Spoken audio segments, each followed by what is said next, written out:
Hi everyone, it's time to read a story. One of my favourite stories is Possum Magic. Are you ready?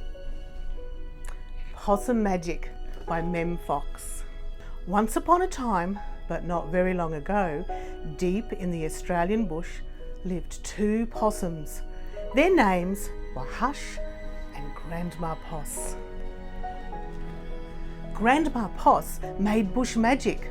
She made wombats blue and kookaburras pink. She made dingoes smile and emus shrink. But the best magic of all was the magic that made Hush invisible. What adventures Hush had! Because she couldn't be seen, she could be squashed by koalas. Because she couldn't be seen, she could slide down kangaroos.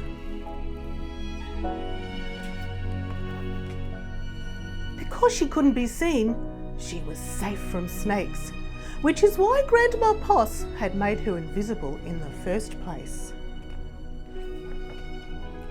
But one day, quite unexpectedly, Hush said, "Grandma, I want to know what I look like.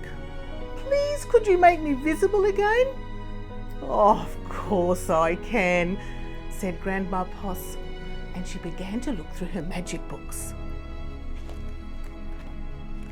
She looked into this book and she looked into that.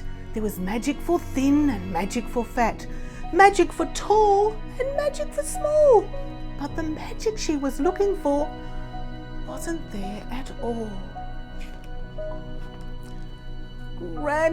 Grandma Poss looked miserable. "Oh, don't worry, Grandma," said Hush. "I don't mind."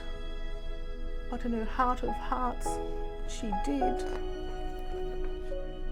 All night long, Grandma Poss thought and thought. The next morning, just before breakfast, she shouted, "It's something to do with food! People food, not possum food. Oh, but I can't remember what. We'll just have to try and find out."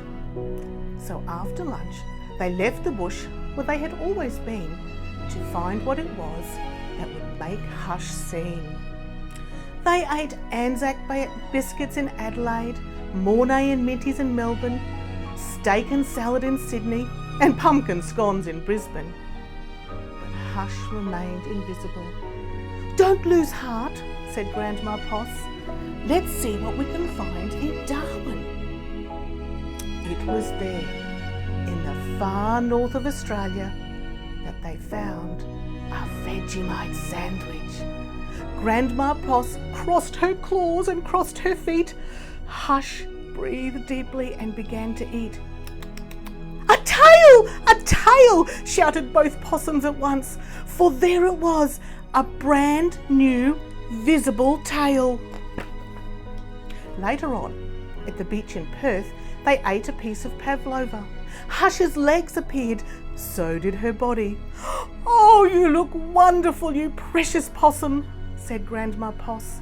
Next stop, Tasmania, and over the sea they went.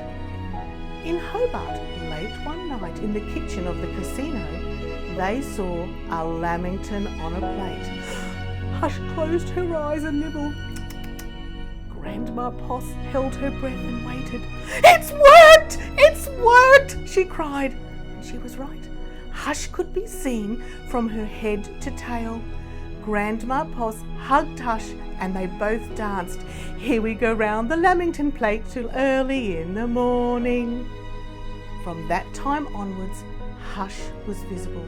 But once a year, on her birthday, she and Grandma Poss ate a Vegemite sandwich, a piece of pavlova and half a lamington, just to make sure that Hush stayed visible forever.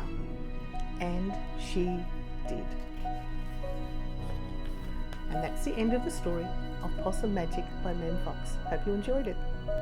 I wonder what it would be like to be invisible.